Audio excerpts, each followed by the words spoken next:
Hello friends, welcome to do practice. Last video में हमने किया था अकाउंटेंसी में retirement of a partner chapter की सारी एडजस्टमेंट हो चुकी थी लास्ट वीडियो के अंदर। आज हम करेंगे डेथ ऑफ अ पार्टनर। ये लास्ट टॉपिक है retirement of a partner chapter से। तो जब किसी पार्टनर की डेथ होगी तो उसको बिल्कुल सेम एडजस्टमेंट्स होंगी जैसे हमारी retirement of a partner chapter में होती है। तो सबसे पहले हम डिस्कस करते हैं कि डेथ ऑफ अ पार्टनर, जब किसी पार्टनर की डेथ होती है तो उसके कैपिटल अकाउंट में कौन कौन सी आइटम्स तो होंगी क्रेडिट और कौन कौन सी आइटम्स हमारी होंगी डेबिट। तो सबसे पहले हमारी आइटम आती है क्रेडिट की। अमाउंट ऑफ कैपिटल, जो भी उसके कैपिटल के अमाउंट है वो उसके कैपिटल अकाउंट में क्रेडिट होगी। शेयर ऑफ गुडविल, जो उसके गुडविल का शेयर होगा वो उस कैपिटल अकाउंट में क्रेडिट होगा। इंटरेस्ट ऑन कैपिटल, अगर पार्टनरशिप डीड में मेंशन है कि इंटरेस्ट ऑन कैपिटल दिया जाएगा और जिस रेट से दिया जाएगा तो वही इंटरेस्ट ऑन कैपिटल उसके कैपिटल अकाउंट में क्रेडिट हो जाएगा। Share of profits on revaluation, कि जब भी किसी पार्टनर की डेथ होगी तो रिवैल्यूएशन अकाउंट बनेगा, और या फिर रिटायरमेंट होगी तब भी रिवैल्यूएशन अकाउंट बनाते हैं हम। तो उस रिवैल्यूएशन अकाउंट का जो प्रॉफिट होगा उसमें भी शेयर मिलेगा किसी पार्टनर को जिसकी डेथ हो रही है। और अनडिस्ट्रीब्यूटेड प्रॉफिट्स और रिजर्व, कोई प्रॉफिट या रिजर्व है वो अनडिस्ट्रीब्यूटेड है तो उसका भी शेयर मिलेगा पार्टनर को, वो उसके कैपिटल अकाउंट में क्रेडिट होगा।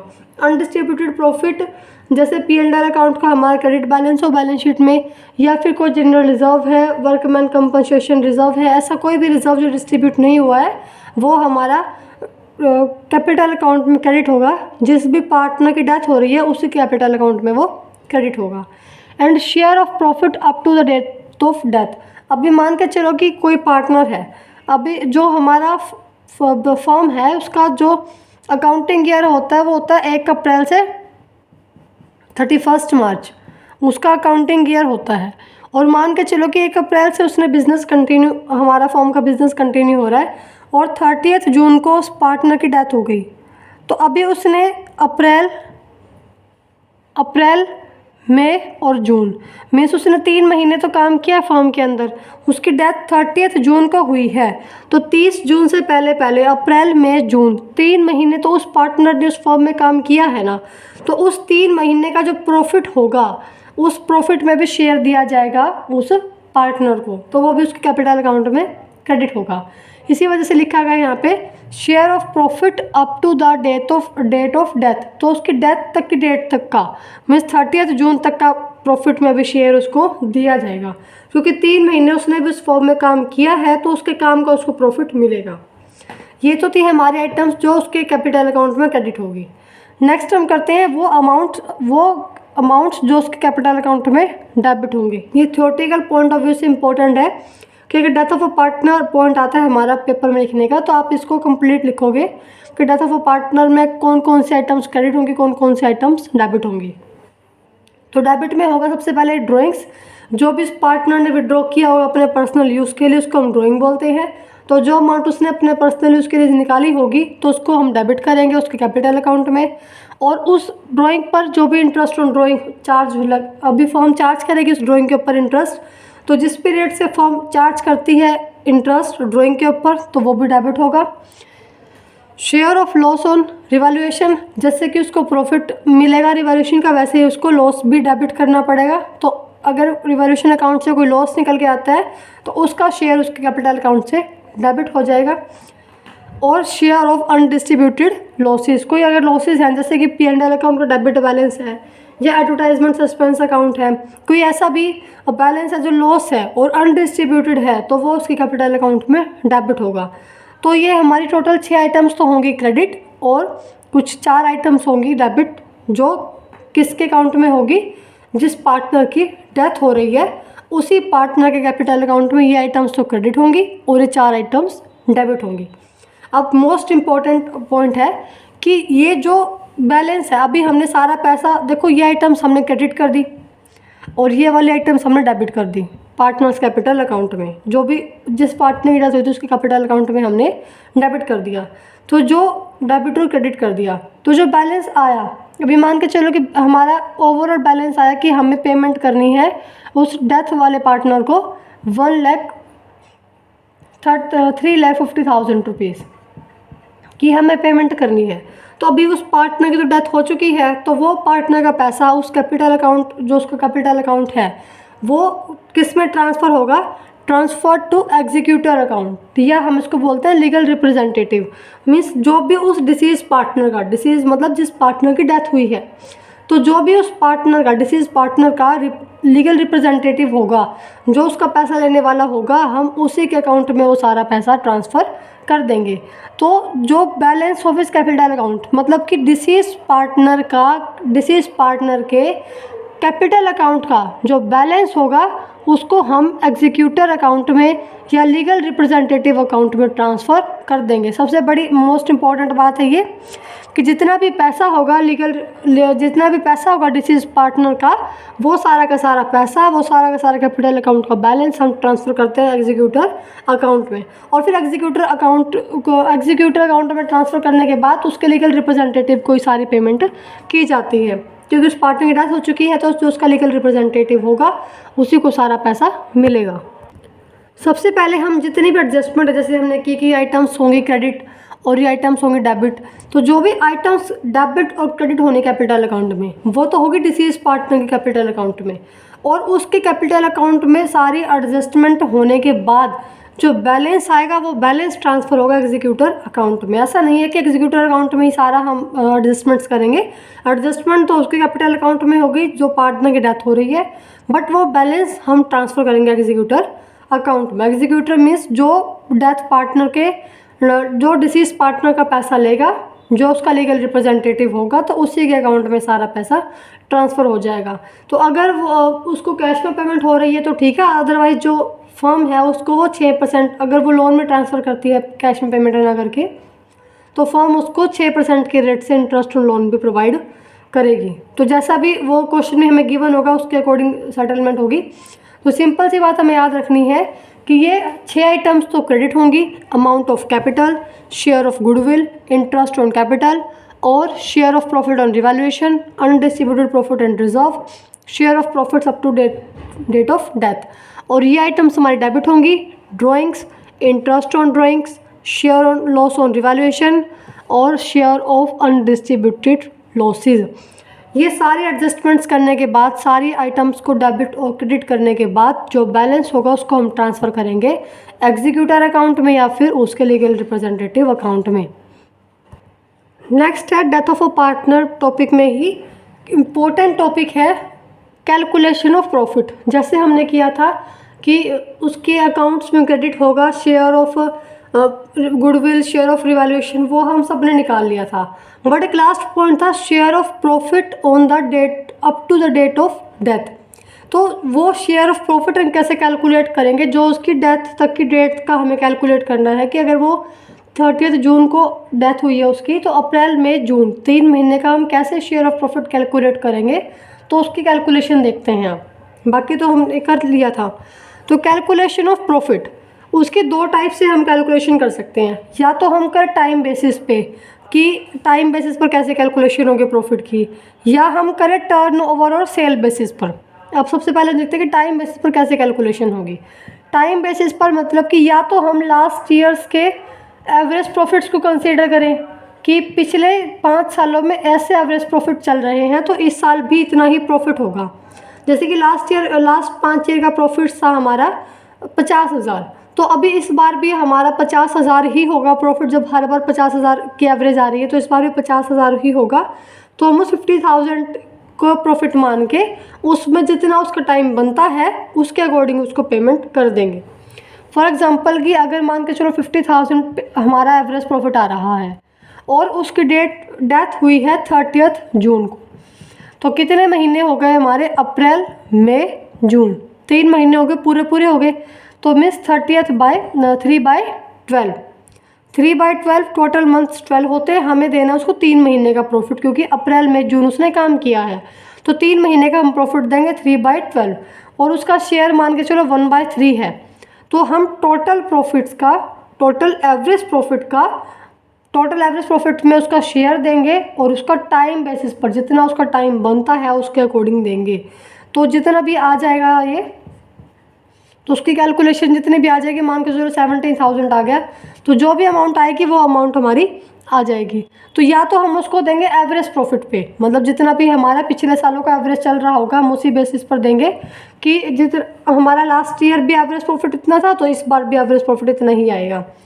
या तो उसको एवरेज प्रॉफिट पर दिया जाएगा, या उसको हम प्रॉफिट शेयर ऑफ प्रॉफिट देंगे लास्ट ईयर प्रॉफिट पर, कि हमारा जितना प्रॉफिट लास्ट ईयर था उतना ही इस बार होगा। जैसे लास्ट ईयर हमारा प्रॉफिट था 1 लाख का, तो इस बार भी हमारा प्रॉफिट कितना होगा 1 लाख का। तो हमने 1 लाख में से उसका टाइम देखा और उसका शेयर देखा और उसको उसका शेयर ऑफ प्रॉफिट दे दिया। तो वो तो है time basis. Time basis means हमने टाइम को देखा कि पिछले टाइम में हमारा कितना प्रॉफिट आ रहा है, या तो हम उसको एवरेज लेके चलेंगे कि हमारे पिछले सालों में इतना एवरेज प्रॉफिट आ रहा है तो इस बार भी इतना ही आएगा, तो हम उसी प्रॉफिट पर उसका टाइम देखकर भी इतने महीने इसने काम किया है और उसका शेयर दे देंगे। या हम अगर एवरेज प्रॉफिट नहीं मिलेंगे तो हमें क्वेश्चन में मिलेगा लास्ट ईयर प्रॉफिट, कि लास्ट ईयर हमें इतना प्रॉफिट हुआ था तो हम लास्ट ईयर प्रॉफिट पर ही उसका जो है शेयर ऑफ प्रॉफिट दे रहे हैं। तो मेन इसमें बात क्या है कि जब हम टाइम बेसिस पर दे रहे हैं तो टाइम में हम लेंगे या तो एवरेज प्रॉफिट या हम लेंगे लास्ट ईयर प्रॉफिट, वो जैसा भी क्वेश्चन में गिवन होगा उसके अकॉर्डिंग देखेंगे। सेकंड हम कैलकुलेशन करते हैं, calculation of profit second method से हम करते हैं टर्नओवर और सेल बेसिस। मतलब कि अगर सेल बेसिस पर हमें प्रॉफिट निकालना हो, जैसे कि अगर हमारी सेल 1 लाख की है तो प्रॉफिट हमारा हुआ 10,000, तो इसका मतलब कि 10% के रेट से हमें प्रॉफिट हो रहा है। तो जब पिछले साल हमें 10% के रेट से प्रॉफिट हुआ तो इस बार भी 10% के रेट से प्रॉफिट होगा, तो हम उसके अकॉर्डिंग आगे शेयर ऑफ प्रॉफिट निकाल लेंगे, क्योंकि हमें एक बेस मिल गया कि जो 10% प्रॉफिट होगा तो जितनी भी अब सेल हुई होगी उसका 10% निकाल के उसका शेयर और उसको टाइम के अकॉर्डिंग उसको दे देंगे। तो टाइम मीन्स एवरेज या लास्ट ईयर प्रॉफिट लेंगे, और टर्न ओवर और सेल बेसिस तो हम चेक करेंगे कि कितना टर्नओवर था और कितना प्रॉफिट हुआ है। तो हमें एक बेस चाहिए, वो बेस क्या मिलेगा हमें कि इतना % प्रॉफिट हुआ है, तो मतलब कि 10% प्रॉफिट हो रहा है। लास्ट ईयर की सेल हमारी 1 लाख की थी और 10,000 हमें प्रॉफिट हुआ था, तो मतलब कि 10% हमें जो है 10% के रेट से हमें प्रॉफिट मिल रहा है, 10% हमारी रेट आ गई, तो वो बेस मिल गया हमें एक। तो अब की बार हम निकालेंगे share of profit turnover basis पर, तो जितनी भी सेल होगी उसका 10% कर देंगे हमें, तो वो क्या निकल के आ जाएगा हमारा प्रॉफिट, तो उस प्रॉफिट में उसको उसका शेयर दे देंगे। अब हम एग्जांपल करते हैं टाइम बेसिस का और सेल्स बेसिस का, ताकि दोनों एग्जांपल से हमें क्लियर हो कि कैसे। अभी तो हमने सिर्फ एक जस्ट आइडिया लिया है कि कैसे उसका क्या क्या उसमें आ सकता है। अब एग्जांपल करेंगे विथ ट्रीटमेंट की क्या एंट्री करनी है, फिर उसको देखेंगे। तो पहले हम एग्जांपल करते हैं टाइम बेसिस का। तो टाइम बेसिस में एग्जांपल है कि ABC 3 पार्टनर्स है एक फर्म के, और उनके रेशो है 3:2:1, और जो फर्म है वो अपने अकाउंट कब क्लोज करेगी 31 मार्च को। B डाइड ऑन 12 जून 2019। अब B की डेथ कब हुई है 12 जून को। देखो अगर उसकी डेथ होती 30 जून को, मीन्स अगर वो उसकी डेथ होती है महीने के लास्ट में या स्टार्टिंग में, जैसे कि अगर उसकी डेथ होती है 30 जून को, तो हम सिंपली कह देते हैं कि 3 महीने का हमें शेयर ऑफ प्रॉफिट निकालना है। बट अभी वो कंप्लीट मंथ तो हुआ ही नहीं, अभी यहाँ पे क्या हो गया 12 जून, कंप्लीट मंथ नहीं हुआ, तो हमें यहाँ पे क्या करने पड़ेंगे, डेज कैलकुलेट करने पड़ेंगे कि अप्रैल में कितने डेज़ हैं, मई में कितने डेज़ हैं, एंड कितने डेज़ जून के हैं। तो अगर वो महीने के मंथ के लास्ट में या स्टार्टिंग में हो तो हम मंथ्स ईजिली कैलकुलेट कर सकते हैं, बट अगर मंथ्स ना हो तो हमें फिर डेज कैलकुलेट करने होंगे, क्योंकि वो एक मंथ के मिड में डेट आ गई, मंथ की ऐसी डेट आ गई जहाँ पे हम प्रॉपर मंथ को कैलकुलेट नहीं कर सकते, तो हम वहाँ पर डेज देखेंगे। ऑन बी डेथ, आगे क्वेश्चन में गिवन है, on B death the goodwill of the firm was valued at rupees 60,000 rupees. Goodwill कितने की है 60,000 की, तो 60,000 भी हमें शेयर देना पड़ेगा बी को, तो हमें गुडविल का शेयर निकालना आता है, बाकी हम उसकी एडजस्टमेंट करेंगे आगे। ऑन बी डेथ ही share of profit, main point हमारा किसका है शेयर ऑफ प्रॉफिट का, तो बी के डेथ पे share of profit of the firm till the time of death, मतलब जो भी उस पार्टनर की डेथ होगी उस टाइम तक का शेयर हमें कैसे कैलकुलेट करना है, was calculated on the basis of previous year profit. इसमें लिखा हुआ है साफ साफ कि जो बी की डेथ हुई है उसका शेयर ऑफ प्रॉफिट हमें कैलकुलेट करना है on the basis of previous year profit. तो जब हम last year profit previous year profit लिखते थे तो वो हमारा टाइम बेसिस में आता था। वैसे भी आपको यहाँ पे सेल गिवन नहीं था, वो टाइम बेसिस ही हो गया। तो यहाँ पे आपको कैसे कैलकुलेट करना है उसका शेयर ऑफ प्रॉफिट उसके प्रीवियस ईयर प्रॉफिट के बेस पर। तो सबसे पहले हमें प्रॉफिट गिवन है 1,50,000, तो हमें प्रीवियस ईयर प्रॉफिट या लास्ट ईयर प्रॉफिट हमें गिवन है 1,50,000 रुपीज़, और उसी के बेस पर हमें बी का शेयर ऑफ प्रॉफिट निकालना है। क्वेश्चन में गिवन भी है साफ साफ कि हमें लास्ट ईयर प्रॉफिट के बेस पर ही, प्रीवियस ईयर प्रॉफिट के बेस पर ही कैलकुलेट करना है बी का शेयर। तो सबसे पहले हम चेक करते हैं कि 1 अप्रैल से 12 जून तक कितने डेज़ हुए, 12 जून तक कितने डेज़ हुए। तो अप्रैल के 30 और मई के 31 और जून के 12, तो ये हमारे हो गए 73 डेज़। क्योंकि यहाँ पे आपको प्रॉपर मंथ नहीं है तो जिस टाइम उसकी डेथ होगी उतने टाइम तक हम डेज़ कैलकुलेट करेंगे। तो कितने डेज़ आ गए हमारे 73 डेज़। तो हम निकालते हैं बी का शेयर ऑफ प्रॉफिट, बी का शेयर ऑफ प्रॉफिट वही मेन निकालना है हमें। तो बी का शेयर ऑफ प्रॉफिट निकलेगा कौन से बेसिस पर, लास्ट ईयर प्रॉफिट बेसिस पर। लास्ट ईयर प्रॉफिट से हमारे 1,50,000 रुपीज़। कितने टाइम तक का शेयर ऑफ प्रॉफिट देना है, कितने टाइम उसने काम किया है फॉर्म में, 73 डेज़ काम किया है। तो 73 डेज़ पर का ही प्रॉफिट देंगे हम उसको, पूरे साल का तो देंगे नहीं। जितने दिन उसने काम किया है हमारी फॉर्म में उतने दिन का ही उसको प्रॉफिट देंगे। तो उसने काम किया 73 डेज़ आउट ऑफ 365 डेज़, और उसके बाद उसका शेयर। अभी तो यहाँ पे तो पूरी फर्म का शेयर निकल जाएगा ना कि 3 पार्टनर्स ने 73 दिनों में 73 डेज़ में कितना प्रॉफिट कमाया, बट हमें देना है सिर्फ बी के शेयर का। तो बी का शेयर कितना है 321, तो बी का शेयर हो गया हमारा 2/6। तो हम बी का शेयर देंगे उसको 2/6, तो ये हमारा आ गया 50,000, और ये कैलकुलेट होकर आ जाएगा 10,000 रुपीज़।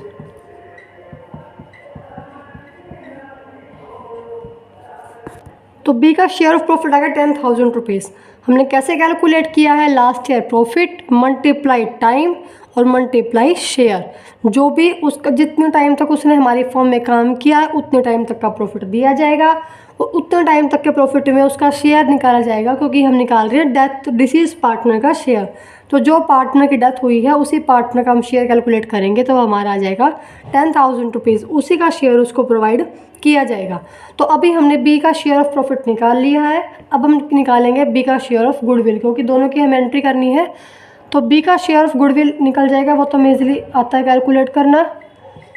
बी का शेयर ऑफ गुडविल आ जाएगा, टोटल गुडविल है हमारी 60,000 रुपीज़ की, और उसमें बी का शेयर है 2/6, तो वो हमारा आ जाएगा 20,000 रुपीज़। तो हमारी बी का शेयर ऑफ गुडविल आ गया 20,000 रुपीज़ एंड बी का शेयर ऑफ प्रॉफिट आ गया 10,000 रुपीज़। अब हम दोनों की ट्रीटमेंट करते हैं कि कैसे इसकी एंट्री करेंगे। तो दो एंट्री करनी है हमें, एक तो प्रॉफिट, शेयर ऑफ प्रॉफिट को डिस्ट्रीब्यूट करने की शेयर ऑफ प्रॉफिट की एंट्री करनी है, और एक हमें एंट्री करनी है शेयर ऑफ गुडविल की। तो जब हम गुडविल की ट्रीटमेंट करते हैं तो उसमें हम कैसे एंट्री करते हैं कि जो पार्टनर रिटायर होगा उसके कैपिटल अकाउंट होगा क्रेडिट, या उसको हम सिंपल सा लिखते हैं gaining partner capital account debit to sacrificing और रिटायरिंग पार्टनर कैपिटल अकाउंट।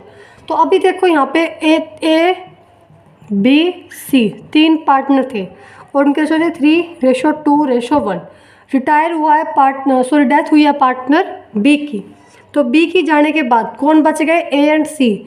तो अब बी की डेथ हो गई तो बी का शेयर किसको मिलेगा, ए और सी को। तो मतलब कौन गेनिंग पार्टनर हुआ यहाँ पे, ए एंड सी। और किस रेशो में वो देते हैं गुडविल का अमाउंट, अपनी गेयरिंग रेशो में देते हैं। तो हमें यहाँ पे कोई न्यू रेशो तो क्वेश्चन में गिवन है नहीं, तो उनकी जो ओल्ड रेशो है वही उनकी गेयरिंग रेशो हो गई।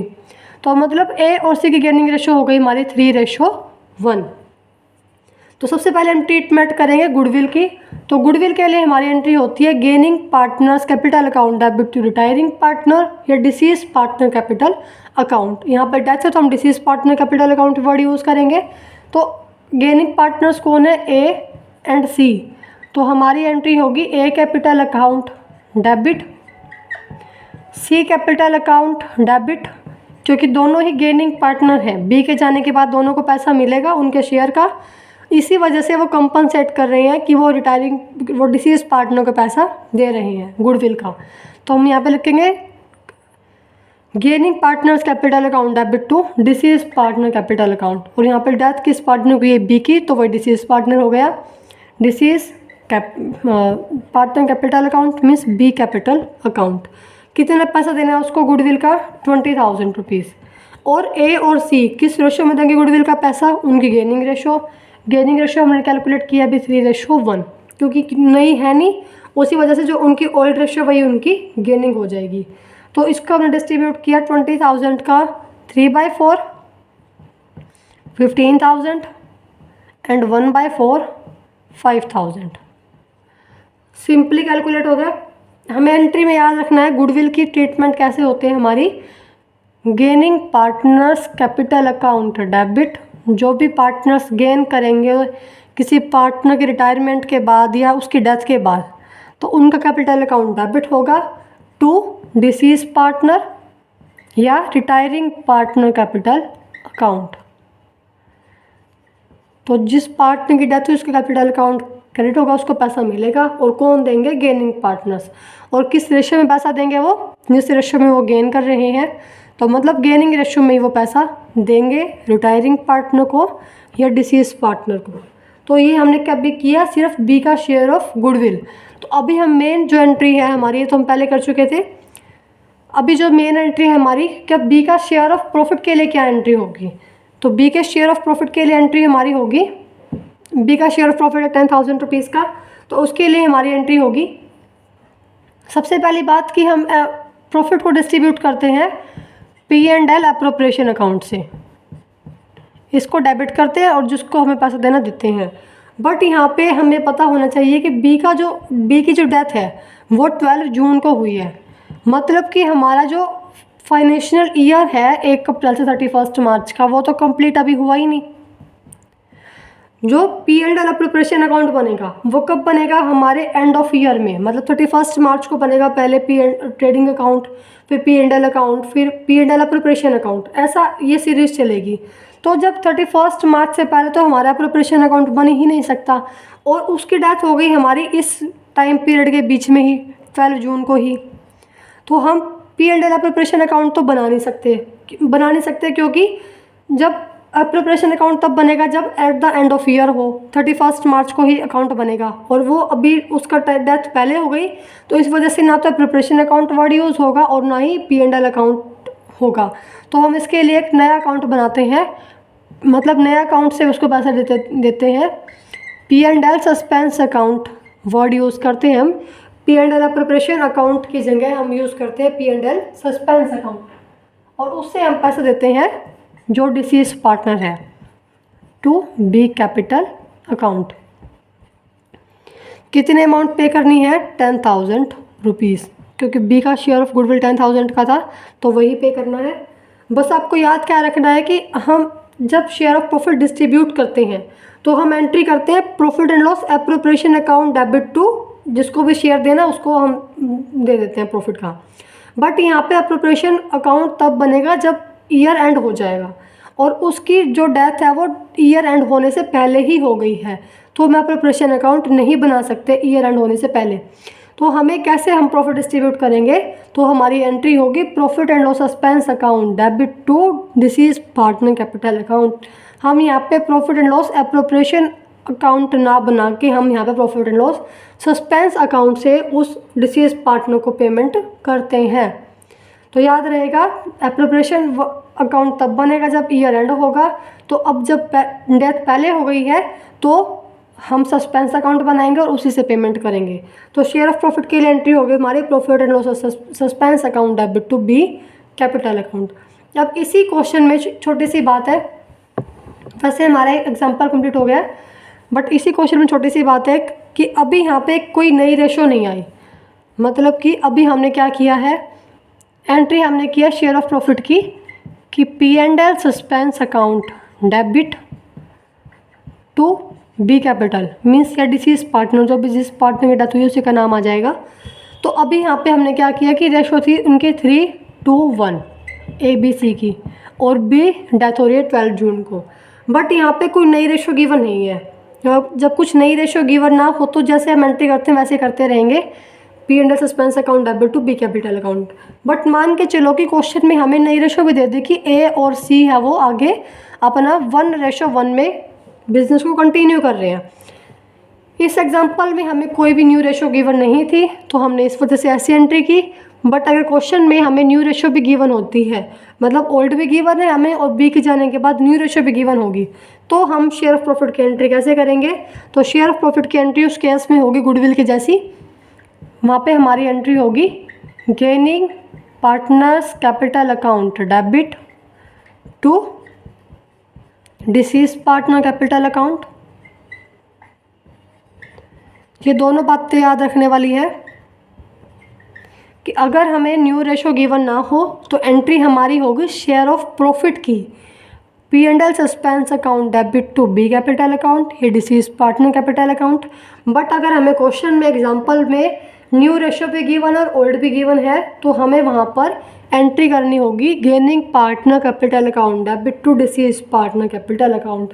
और किस अमाउंट में देंगे पैसा? वो जिस अमाउंट में वो या जिस रेशो में वो गेन कर रहे हैं, तो गेनिंग रेशो में ही हमें यहाँ पे पैसा डिस्ट्रीब्यूट करना होगा।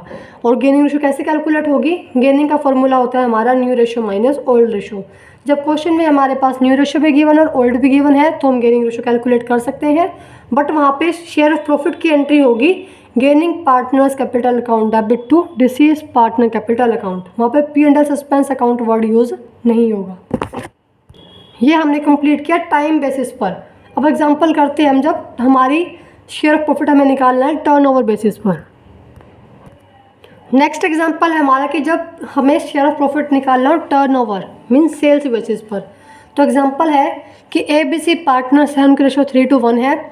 C डाइज ऑन 30 जून। अब यहाँ पे कब डेथ हुई है उसकी? 30 जून का हुई है, तो मतलब कंप्लीट 3 महीने हो गए, अप्रैल मई जून। यहाँ पे कोई डेज कैलकुलेट करने की ज़रूरत नहीं है, जैसा हमने लास्ट एग्जांपल में किया था। 30 जून 2019 को उसकी डेथ होती है। Sale for the year ended 31 March 2019, मतलब कि उसी की डेथ से पहले वाला जो साल था, जो सेशन था हमारा 2018-19, उसकी जो सेल है वो हमें गिवन है अमाउंटेड टू ₹6 लाख। कितने की सेल हुई थी उस टाइम? 6 लाख की सेल हुई थी।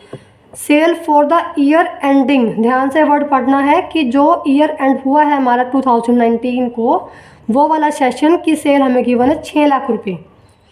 सेल फ्रॉम 1 अप्रैल 2019 टू 30 जून 2019। अभी हमें ये तो 31 मार्च 2019 तक का गिवन है, बट इसके बाद जो हमारा नया सेशन स्टार्ट होता है 1920, तो उस टाइम जो 1 अप्रैल से डेथ कब हुई है उसकी 30 जून को, तो उसी जून तक का मीन्स उसी डेट तक का हमें डाटा गिवन है कि उसी डेट तक सेल कितनी हुई है 2,40,000 रुपीज़। मतलब कि पूरे साल में सेल हुई है हमारी 6 लाख की, और इस 3 महीने में जहाँ पे उसकी डेथ हुई, जहाँ उसने काम किया है अप्रैल में जून, उस 3 महीने में हमारी सेल हुई है 2,40,000 रुपीज़। इस 3 महीने डाटा हमें गिवन है। Profit for the year ending 31 March 2019 amounting to ₹30,000। तो 31 मार्च 2019, मतलब जहाँ पे ईयर एंड हुआ है, कौन सा सेशन आ गया हमारे 18-19 सेशन आ गया कि इसी पे हमारा लास्ट सेशन था 31 मार्च 2019, मतलब ये वाला सेशन आ गया। तो इस सेशन के हमें सेल भी गिवन है और इस सेशन का हमें प्रॉफिट गिवन है 30,000 रुपीज़। तो हमें बेस मिल गया जो हमें चाहिए था कि 18-19 वाले सेशन में, मतलब जब वो 31 मार्च 2019 वाला जो सेशन है ईयर एंड हुआ है जब, तो उस टाइम सेल है 6 लाख की, 6 लाख रुपीज़ की, और प्रॉफिट है 30,000 रुपीज़ का। और इन 3 महीनों में हमारी सेल है 2,40,000 रुपीज़ की। तो सीधा सा हमें क्या कैलकुलेट करना है, शेयर ऑफ प्रॉफिट। तो वो हम कैलकुलेट करेंगे कि जब सेल हमारी, इफ़ सेल है 6 लाख की, 6 लाख रुपीज़ की, तो प्रॉफिट्स है हमारे 30,000 रुपीज़ की। जब सेल 6 लाख की है तो प्रॉफिट है 30,000 रुपीज़, और जब सेल हमारी 1 रुपीज़ की होगी तो प्रॉफिट्स होंगे हमारे 30,000 बाय 6 लाख। और ऐसे ही हमें कितनी सेल के ऊपर प्रॉफिट कैलकुलेट करना है, 2,40,000 के ऊपर। इसी वजह से हम इसको टर्नओवर बेसिस मेथड बोलते हैं कि यहाँ पर हम सेल के बेसिस पर अपना प्रॉफिट कैलकुलेट करते हैं। तो हमें पिछले साल का सेल गिवन था, प्रॉफिट गिवन था। अब हम कैलकुलेट करते हैं कि जो इस 3 महीने में सेल हुई है उसके ऊपर कितना प्रॉफिट आएगा, उसमें से हम उसको शेयर फिर देंगे। तो सेल कितनी हुई है इस महीने में, इन 3 महीनों में, 2,40,000 रुपीज़ की। तो मीन्स कितना प्रॉफिट आया होगा, 30,000 बाय 6 लाख तो हमारा है ही, और मल्टीप्लाई 2,40,000 रुपीज़। तो हमारा कितना आ गया, ये 40 से 40 कट, 1 कट गया और ये आ गया 4, तो ये हमारा आ गया 12,000 रुपीज़। तो मेरे हिसाब से आप समझ गए होंगे, बिल्कुल सिंपल सा केस था टर्नओवर बेसिस, कि जब सेल 6 लाख की है तो प्रॉफिट 30,000 का है, जब सेल 1 रुपये की है तो प्रॉफिट होगा हमारा 30,000 बाय 6 लाख।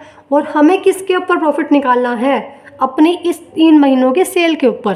तो हमने देखा कि जब सेल 240 की होगी तो प्रॉफिट होगा 12,000 रुपीज़।